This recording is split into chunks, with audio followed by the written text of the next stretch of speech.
10장 16절부터 23절입니다. 마태복음 10장 16절부터 23절입니다. 보라 내가 너희를 보냄이 양을 이리 가운데 보냄과 같도다. 그러므로 너희는 뱀같이 지혜롭고 비둘기같이 순결하라. 사람들을 삼가라. 저희가 너희를 공회에 넘겨주겠고 저희 회당에서 채찍질하리라. 또 너희가 나를 인하여 총독들과 임금들 앞에 끌려가리니 이는 저희와 이방인들에게 증거가 되게 하려 하시니라. 너희를 넘겨줄 때에 어떻게 또는 무엇을 말할까 염려치 말라.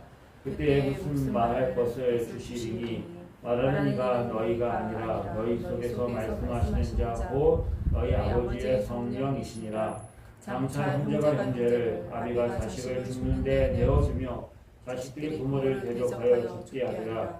또 너희가 내 이름을 인하여 모든 사람에게 미움을 받을 것이나 마지막까지 견디는 자는 구원을 얻으리니 이 동네에서 너희가 핍박하거든 저 동네로 피하라. 내가 진실로 너희에게 이르노니 이스라엘 모든 동네를 다 다니지 못하여서 인자가 오리라. 아멘. 주님은 제자들을 보내시면서 그들을 양을 이리 가운데 보낸과 같다 말씀하십니다. 저 여러분 땅에 보내진 성도들은 이리 가운데 보내진 양같이 살아갑니다. 이리 가운데 양이 살아갑니다. 양들을 이리 가운데 보내진 양이 이리 가운데 살아갈 뿐만 아니라 그들은 그곳에서 잃어버린 양을 찾아서 구원하는 일도 행해야 합니다. 양이 이리 가운데 살 때 어떻게 살아가야 할 것인가? 주님이 이렇게 말씀하십니다. 너희는 뱀같이 지혜롭고 비둘기같이 순결하라. 뱀같이 지혜롭고 비둘기같이 순결하라. 먼저 주님은 너희는 뱀같이 지혜로워라 말씀하십니다. 왜 하필이면 뱀을 예를 들었을까? 뱀같이 했을까? 우리가 구약에 사단의 하와를 깰 때에 선악과를 깰 때에 뱀이 간교하여서 하와를 꼬이는 장면을 보면서 또 그 뱀이 징그럽잖아요. 근데 왜 뱀같이 했을까? 그래서 우리가 의아롭게 생각하는데 여기서 뱀같이라는 말에 우리가 너무 관심을 두지 말고 우리가 가지고 있는 뱀의 이미지와 당시 예수님 당시에 사람들이 가지고 있었던 뱀의 이미지가 또 다를 수가 있습니다. 주님은 어쨌든 지혜로워라 말씀하십니다.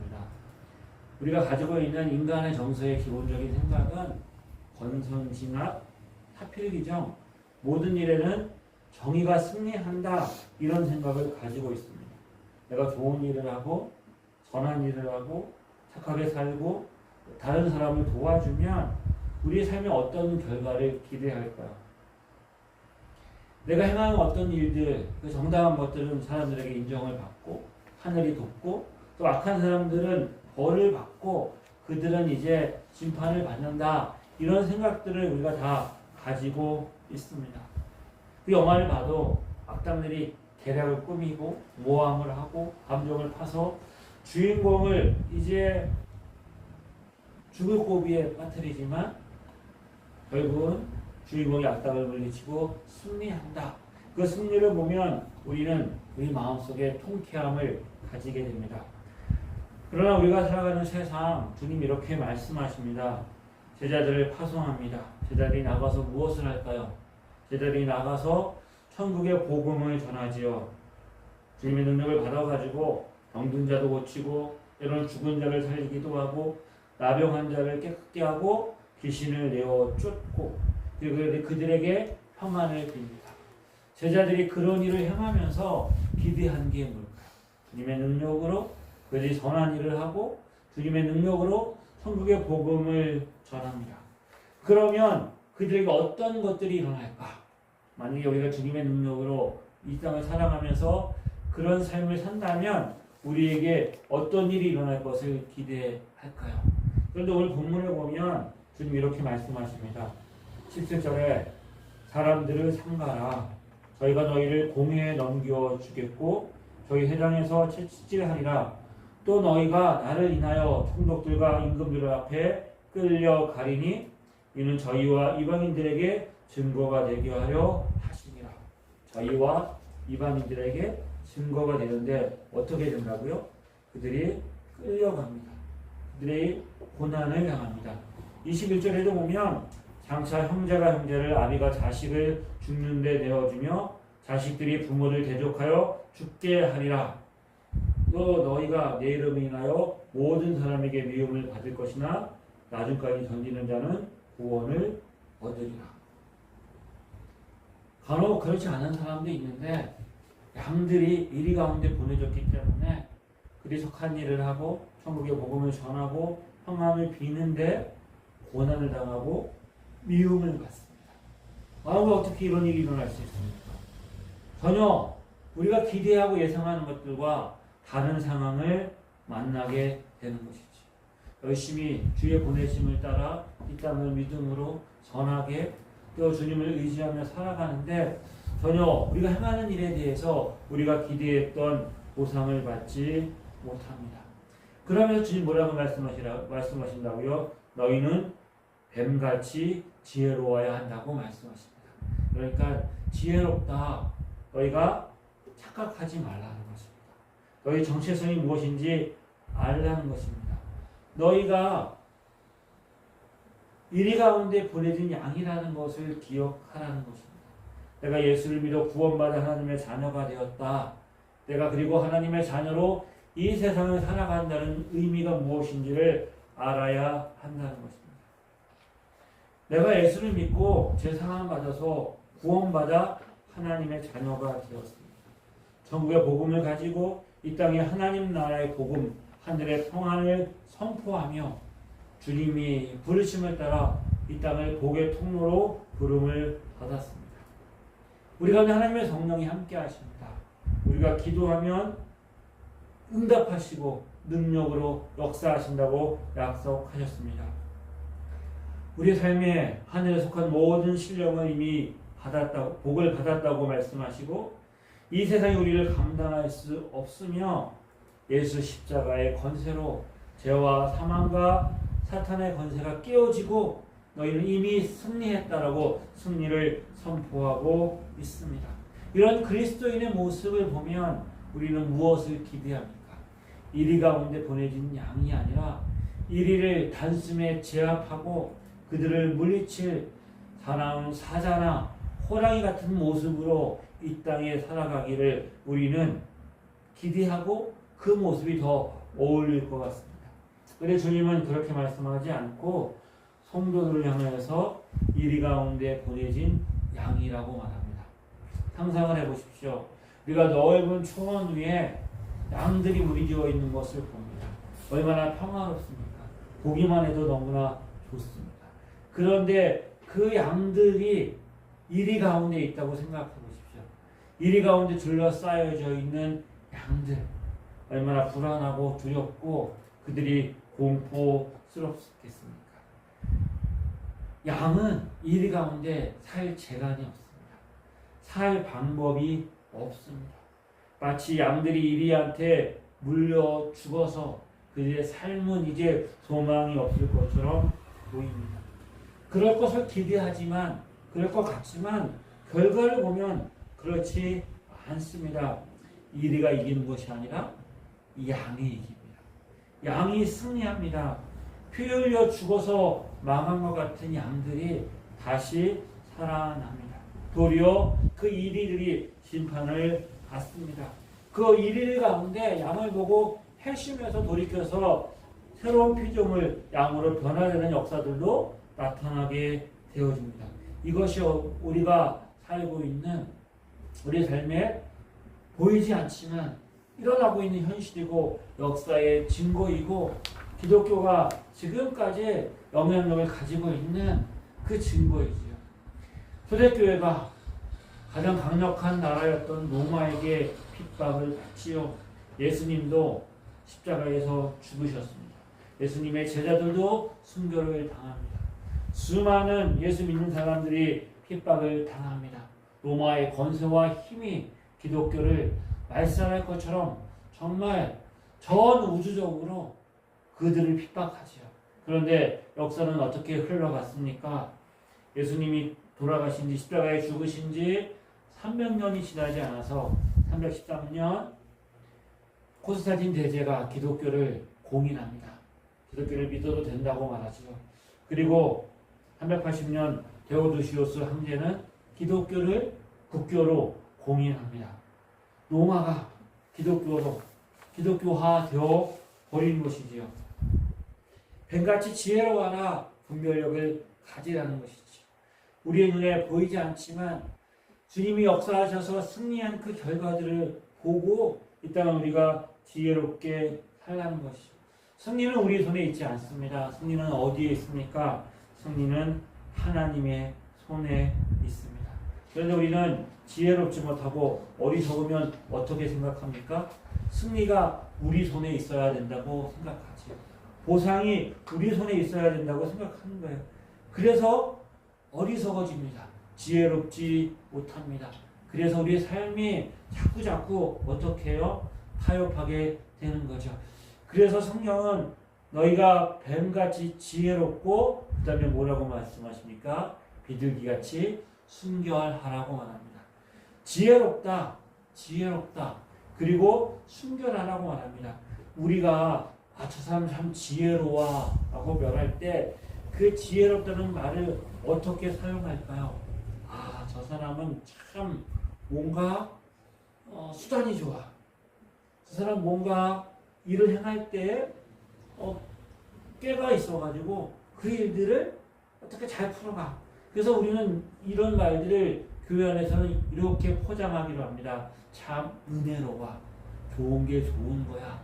적당히 타협하고 적당히 선에서 자기 시비를 취하고 그리고 손해보지 않고 그리고 자기가 실속을 챙기고 이러면서 욕도 먹지 않고 이러면서 우리는 다 뻔히 보이지만 그걸 뭐라고 말합니까?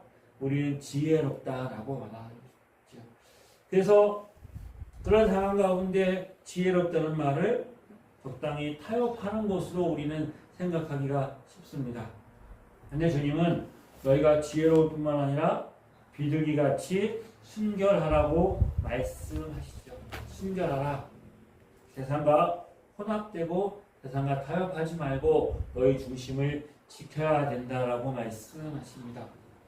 구약에서 너희가 거룩하라 순결하라 이 말씀은 우리 속담에 까마귀 노는 곳에 백로야 가지 말라 그러죠. 왜요? 까마귀가 까마니까 백로가 갔다가 거기에 까만 게 묻을까봐.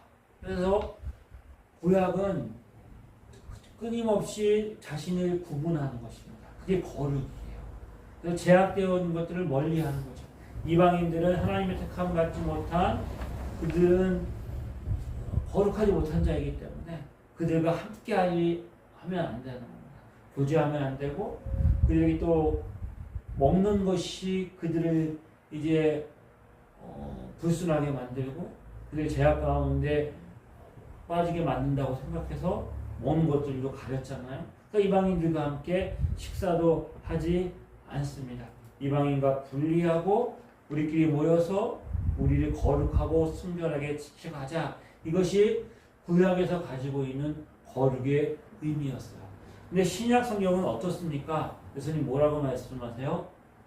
양을 이리 가운데 보냅니다.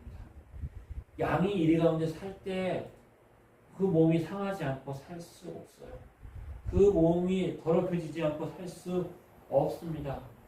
우리가 이 세상을 떠나서 살 수 없다 성경은 말하지요. 너희는 이 세상을 떠나서 살 수 없다. 세상과 함께 살아가는데 어떻게 우리가 우리 몸에 더럽히지 않고 상하지 않고 살아갈 수 있게 있을까요?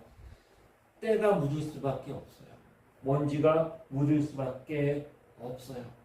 우리도 연약한데 우리도 온전하지 못한데 우리가 구원받아 거룩한 하나님의 자녀가 되었다고 하지만 우리도 여전히 죄된 본성을 가지고 있는데 이런 우리가 세상 사람들과 섞여 살아가면서 우리 몸에 때가 묻지 않고 정말로 우리 자신이 깨끗하고 정결하게 우리 자신을 지키며 살려고 하지만 우리 생각으로도 우리가 범죄하고 우리가 말로도 범죄하고 우리가 얼마든지 우리의 삶 가운데 때와 연약함이 물을 수 있는 거예요.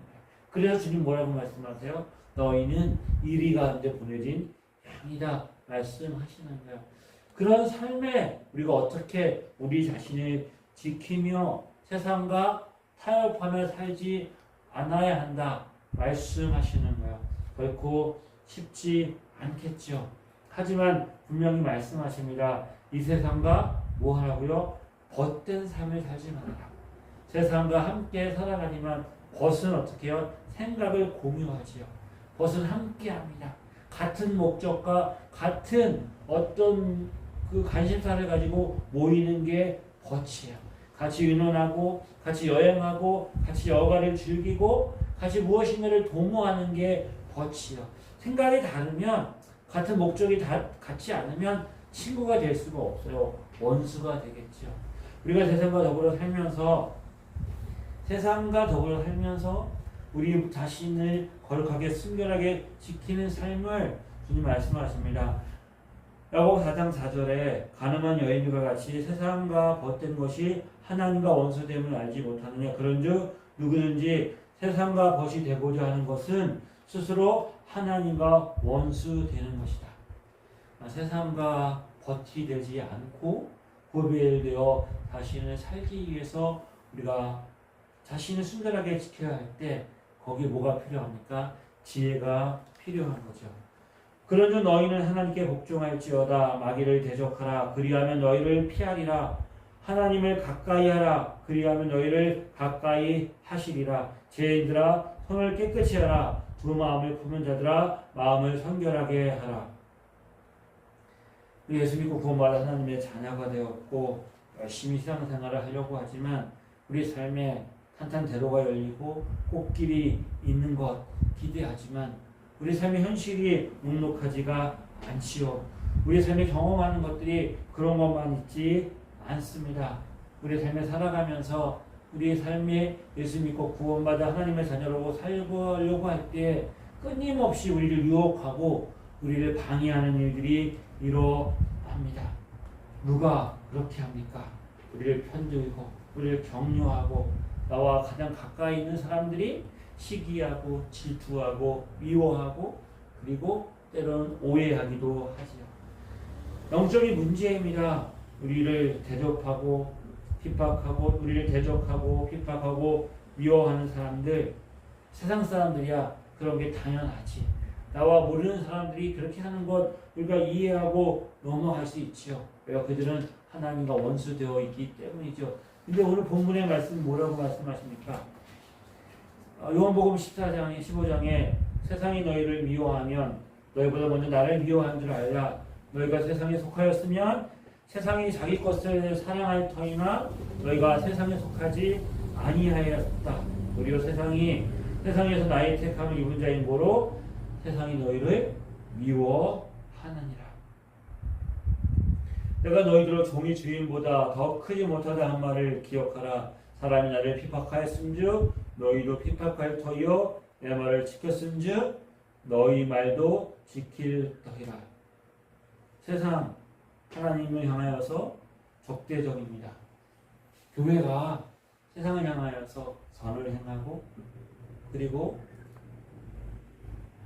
부지하고 봉사하고 착한 일을 하면 교회가 그렇게 해야 되지 박수치고 교회를 향해서 이제 나름대로 좋은 말을 합니다.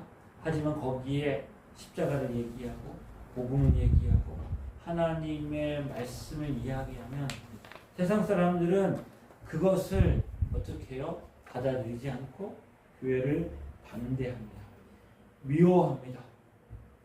세상이 인정받을 만한 도덕적이고 윤리적인 일을 할 때는 높여주지만 복음을 이야기해요.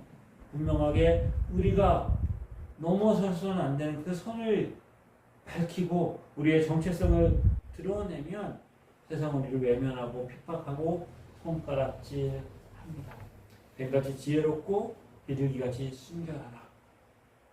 우리가 하나님의 자녀로 이 세상을 살아갈 때 우리가 각오해야 되는 것은 이 세상에 높아지고 이 세상에서 보상받고 이 세상에서 인정받으려고 하는 우리 안에 있는 생각들을 내려놓으라 하는 것입니다. 하나님이 높여주실 때가 있습니다. 하나님이 높여주실 때, 그것도 겸손해서 우리가 그거는 지나친 겸손인 거예요. 하나님 높아주시고 하나님 인정해 주실 때 하나님의 은혜입니다. 하나님께 영광 돌리면 되는 거죠. 그것조차도 우리가 부인하고 이 세상에서 우리가 정말 이름 없이 빛도 보지 못하고 살아가라는 말이 아니라 우리의 기대가, 우리의 삶의 기대가 내가 한 것에 생색이 그 사람이 인정받고 뭔가 보상받고 그렇게 하지 않아도 우리에게 소망이 있잖아요. 하나님이 다 아시고 하나님이 갚아주시고 하나님이 우리를 높여주십니다. 양은 이리 가운데 보내지만 그래서 지는 것 같고 죽는 것 같고 망한 것 같지만 하나님이 승리하게 하십니다. 그들이 세상 권세 앞에 넘겨지고 그들이 세상 권세 앞에 끌려갈 때에 주님 뭐라고 말씀하십니까? 너희를 넘겨줄 때에 어떻게 또는 무엇을 말할까 염려하지 말라. 그때에 무슨 말을 할 것을 주시리라. 말하는 이는 너희가 아니라 너희 속에서 말씀하시는 자 곧 너희 아버지의 성령이시니라. 여기서 말할 것을 준다. 18절 말씀에서 보면 저희와 이방인들에게 증거가 되게 하려 하십니다. 그러니까 우리는 말할 걸 준다고 하니까 꼭 말로 해서 이겨야 이긴 거라고 생각하는 거예요. 말로 해서 논리로 내가 저 사람이 입을 딱 다물게 만들어야, 입을 딱 다물게 만들어야 우리는 이긴 거다. 그래서 말로 싸워서 이기려고 하는 거예요. 말로 싸워서. 그러니까 교인들을 향해서 세상 사람들이 입만 살아있고 말만 한다 라고 말하는 거예요.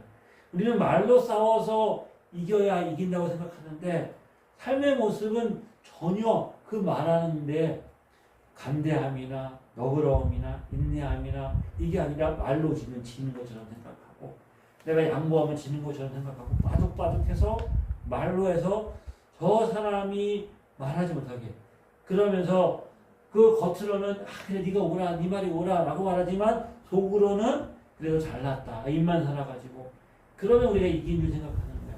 이 말이라는 것이 꼭 입으로 이야기해서 논리로 그를 꼼짝 못하게 만들어서 그 입술에 항복을 받아내야 되는 게 아니고 우리 삶의 모든 것, 우리 삶의 모든 정황, 우리 삶의 모든 일어나는 일들을 통해서 우리에게 증거하게 하신다.